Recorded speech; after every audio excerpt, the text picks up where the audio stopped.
13th question है, इसमें है कि लेट पी ऑफ एक्स जो है वो है हमारा ए एक्स प्लस बी के बराबर और क्यू ऑफ एक्स जो है वो है सी एक्स प्लस डी के बराबर।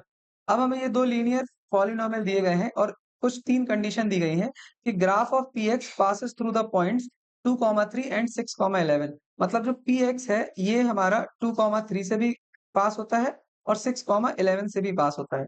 और दूसरी कंडीशन ये दी गई है कि graph of q x passes through the points 4,-1। ये 4,-1 से पास होता है। तीसरी कंडीशन दी गई है कि graph of q x is parallel to graph of p x. देखो ये बात समझिए आप कि अगर पी ऑफ एक्स ये है, क्यू ऑफ एक्स ये है, अगर ये दोनों आपस में पैरेलल है, इसका मतलब ये है कि इनके स्लोप इक्वल है। तो स्लोप ऑफ पी एक्स बराबर होगा स्लोप ऑफ क्यू एक्स, तभी तो ये आपस में पैरेलल है। तो अब हमें ये बताना है फाइंड द पॉलिनोमियल्स, तो हमें पी एक्स और क्यू एक्स को बताना है कि ये क्या होंगे और इसके साथ साथ हमें ये भी बताना है कि ये दोनों ग्राफ जो है ये एक्सिस पर कहाँ कट करते हैं। मतलब एक्स एक्सिस पर कहाँ कट करता है और वाई एक्सिस पर कहाँ कट करता है, ये हमें दोनों लीनियर पॉलिनोमियल्स के लिए बताना है। तो इसको शुरू करते हैं। तो सबसे पहले पी ऑफ एक्स जो है पहली कंडीशन में हमें दिया गया है, ये 2,3 से पास होता है। 2,3 से पास होता है मतलब एक्स की जगह पर एक्स की जगह पर 2 रखेंगे और वाई की जगह पर 3 रखेंगे, है ना? तो जो पी ऑफ एक्स है ये हमारा ए एक्स प्लस बी के बराबर है, तो हम पी ऑफ एक्स की जगह पे वाई भी लिख सकते हैं। तो वाई इक्वल ए एक्स प्लस बी के बराबर है। अब पहली कंडीशन में वाई की वैल्यू हमें 3 लेना है और एक्स की वैल्यू को 2 लेना है। तो वाई की जगह पर 3 रख दो और एक्स की जगह पर रख दो 2। तो ये प्लस बी के बराबर हो गया। अब हम इसको लिख सकते हैं 3 इक्वल 2a प्लस बी। तो ये हमारा यहाँ से पहली इक्वेशन हमें मिल गई। ये हमने पहली इक्वेशन लिख ली। अब आप ये देखो कि यही जो पी ऑफ एक्स है ये 6,11 से भी गुजरता है। तो वही वाली बात कि y इक्वल ए एक्स प्लस बी है, 6,11 से गुजरता है मतलब y की जगह पर 11 रखना है और x की जगह पर 6 रखना है। तो फिर हम यहाँ पर रख देते हैं y की जगह पर 11 और x की जगह पर 6। तो अब ये बन जाएगा 11 इक्वल 6a प्लस बी। यहाँ से हमें ये दूसरी इक्वेशन भी मिल गई। अब देखो पहली इक्वेशन और दूसरी इक्वेशन दोनों में b है और b का साइन सेम है मतलब दोनों प्लस है। तो हम माइनस कर देते हैं, पहली इक्वेशन और दूसरी इक्वेशन को माइनस कर देते हैं।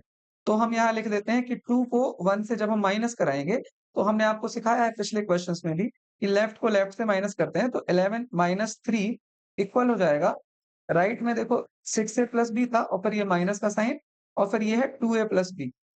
तो यहाँ लिख लेते हैं 2a प्लस बी।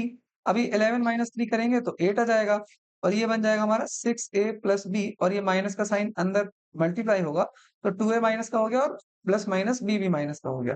तो 8 इक्वल आ गया हमारा, देखो बी प्लस का और बी नेगेटिव का है तो कैंसिल हो गए।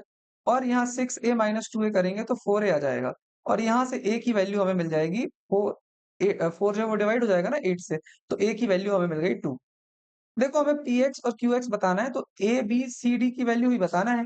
हमने इस तरीके का क्वेश्चन पीछे भी किया है। अब देखो अब हमें बी की वैल्यू चाहिए तो ए की वैल्यू को चाहे हम इक्वेशन 1 चाहे इक्वेशन 2 किसी में भी पुट कर देते हैं। तो ए की वैल्यू को हम इक्वेशन 1 में पुट कर देते हैं। तो इक्वेशन 1 हमारी ए 3 इक्वल 2a प्लस बी है। अब हम a की जगह पर रख देंगे 3, तो 3 इक्वल 2, a की जगह पर 2 रखेंगे, 2 आया था a, तो ये बन जाएगा 3 इक्वल 4 प्लस b और यहाँ से हमें b की वैल्यू मिल जाएगी -1। ठीक है? तो आप ये देखो a और b की दोनों की वैल्यूज़ हमें मिल चुकी है। लेकिन हम थोड़ा-सा इसको और फॉर्मली भी लिख लेते हैं इस इधर तक। तो देखो हमने ये लिख लिया पी ऑफ एक्स ये है, क्यू ऑफ एक्स ये है। अब हमने बता दिया कि ग्राफ ऑफ पी एक्स जो है वो पास करता है 2,3 और 6,11 से। तो फिर ये हमारी 2 कंडीशंस बन गई जो हमने आपको पीछे सिखाई दी हैं और इक्वेशन 2 इक्वेशन 1 को सब्ट्रैक्ट करेंगे तो a इक्वल टू आ जाएगा। अब आप ये देखो कि जो a होता है वही तो स्लोप होता है ना, तो मतलब हम बोल देंगे कि ये जो p ऑफ x है उसका स्लोप कितना हो गया? उसका स्लोप हो गया 2। ये स्लोप ऑफ पी एक्स हमारा आ गया 2। अब हमें बी की वैल्यू चाहिए थी, तो हमने क्या किया इस तरीके से ए की वैल्यू को इक्वेशन 1 में पुट कर दिया तो हमें बी की वैल्यू भी मिल गई। इसके बाद दूसरी कंडीशन आप देखो उसमें दिया है कि graph of q x passes through the point 4, -1। तो जो क्यू एक्स का ग्राफ है वो 4, -1 से पास होता है, तो y equal c x plus d रख सकते हैं। तो y की जगह पर हमें लिखना पड़ेगा -1, देखो -1 और x की जगह पर लिखना पड़ेगा 4। तो जब हमने इसको ऐसा किया तो -1 इक्वल 4c प्लस डी आ गया हमारे पास। तो ये इक्वेशन हमने इक्वेशन नंबर 3 बना ली। देखो अब ये इक्वेशन बनी ना हमारी -1 इक्वल 4c प्लस डी। अब आप थर्ड थर्ड कंडीशन देखो, थर्ड कंडीशन में दिया है कि graph of q x is parallel to graph of p x, मतलब पी एक्स ये है क्यू एक्स ये है। तो दोनों के स्लोप कैसे होंगे? दोनों के स्लोप बराबर होंगे। आप देखो जो हमें क्यूएक्स दिया गया था वो दिया था सीएक्स प्लस डी। तो जो एक्स के साथ हमारा होता है ना, एक्स के साथ जो चिपका होता है वही तो स्लोप होता है। तो इस तरीके से जो दूसरा वाला ग्राफ है उसका स्लोप है सी, और जो पीएक्स है उसका स्लोप था 2। तो इसका मतलब है ना कि सी जो है वो 2 के इक्वल हो जाएगा। तो अब हम यहाँ पर लिख लेते हैं -1 और सी की जगह पर हम लिख लेते हैं 2। तो ये प्लस डी, तो यहाँ से हमें डी की वैल्यू भी मिल जाएगी। ये बन जाएगा 8 प्लस डी, तो डी की वैल्यू हमें यहाँ से मिल गई माइनस का 9। तो हमें यहाँ पे चारों की वैल्यू मिल गई। ए की वैल्यू भी मिल गई, बी, सी और डी। सी की वैल्यू हमें पता है 2 और डी की वैल्यू है -9। ए की वैल्यू थी 2 और बी की वैल्यू क्या थी? बी की वैल्यू हमने निकाली थी -1। यहाँ हमने लिख लिया -1। अब जब चारों की वैल्यू मिल गई तो अब हम बता सकते हैं ना पी ऑफ एक्स कितना होगा। पी ऑफ एक्स जो है वो ए एक्स प्लस बी था।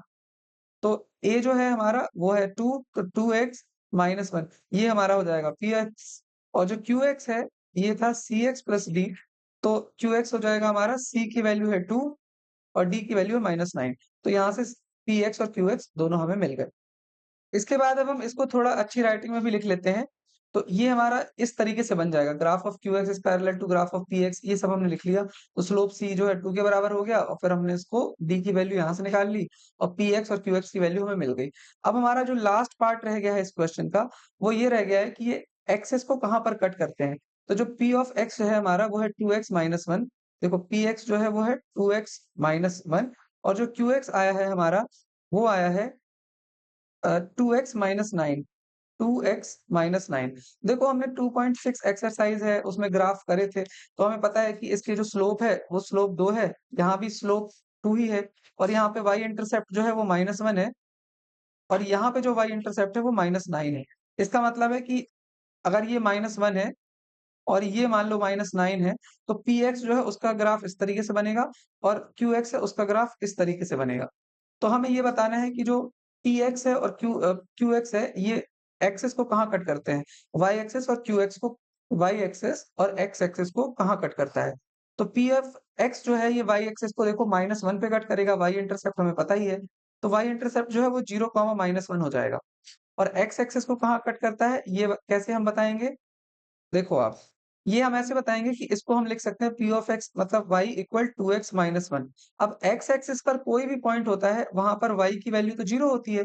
तो हम यहाँ पर y की जगह पर 0 लिख लेते हैं। ये 2x-1। तो यहाँ से हमें x की वैल्यू मिल जाएगी, जो कि मिल जाएगी 2x इक्वल 1, तो x की वैल्यू आ गई 1/2। मतलब इसने x एक्सिस को कहाँ कट किया है? x एक्सिस को कट किया है 1/2, 0 पर और y एक्सिस को 0, -1। देखो इसको इस तरीके से भी कर सकते हैं कि y एक्सिस पर कोई भी पॉइंट जो होता है, वहाँ पर x की वैल्यू 0 होती है और x एक्सिस पर कोई भी पॉइंट होता है, वहाँ पर y की वैल्यू 0 होती है। तो अगर हमें y एक्सिस पर निकालना है, तो हम x की वैल्यू 0 पुट कर देंगे। तो y इक्वल 2x-1 था, तो x की जगह पर 0 पुट करेंगे, तो देखो ये बन जाएगा -1, तो y इक्वल -1। देखो वही आया ना -1, तो y एक्सिस को ये कट करता है 0, -1। यही चीज़ आ गई। इसके बाद अब हमें आगे वाले के लिए भी निकालना है, जो कि दूसरा इक्वेशन है हमारा y इक्वल 2x-9। ये एक्सिस को कहाँ कट करता है? तो अगर हमें y एक्सिस पर निकालना है तो x की जगह पर 0 रख दो, तो y इक्वल 2 इंटू 0 -9 मतलब y इक्वल -9 आ गया। तो y एक्सिस को ये कट करेगा 0, -9 पर और x एक्सिस के निकालना है तो y इक्वल 0 पुट कर दो। तो y इक्वल 0 पुट करेंगे तो 2 इंटू x -9, तो ये बन जाएगा हमारा -9 राइट तरफ आएगा तो 9 2x, तो x की वैल्यू आ जाएगी 9/2। तो ये x कहाँ कट करेगा फिर ये 9/2 इंटू 0। देखो इसको अच्छे से भी लिख दिया है हमने यहाँ पर। ये p ऑफ x है, ये 2x-1 है, तो इसको y भी लिख सकते हैं, y इक्वल 2x-1। अब x एक्सिस पर y इक्वल 0 होता है, तो फिर यहाँ हमने 0 पुट कर दिया, तो यहाँ से हमें x की वैल्यू मिल गई 1/2। तो मतलब ये x एक्सिस को कहाँ कट करता है? 1/2, 0 पर। और यही अच्छा, हमें क्वेश्चन में y एक्सिस को कहाँ कट करता है ये नहीं बताना था, लेकिन फिर भी हमें पता तो है ही कि y एक्सिस को 0, -1 पर कट करता है, अगर पूछ ले तो।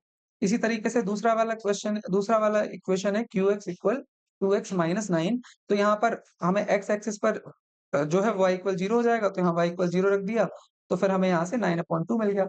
मतलब qx जो है वो x एक्सिस को 9/2, 0 पर कट करता है और y एक्सिस पर अगर निकालना है, तो वो हो जाएगा 0, -9। इसी के साथ ही हमारा ये क्वेश्चन भी कंप्लीट हो जाता है।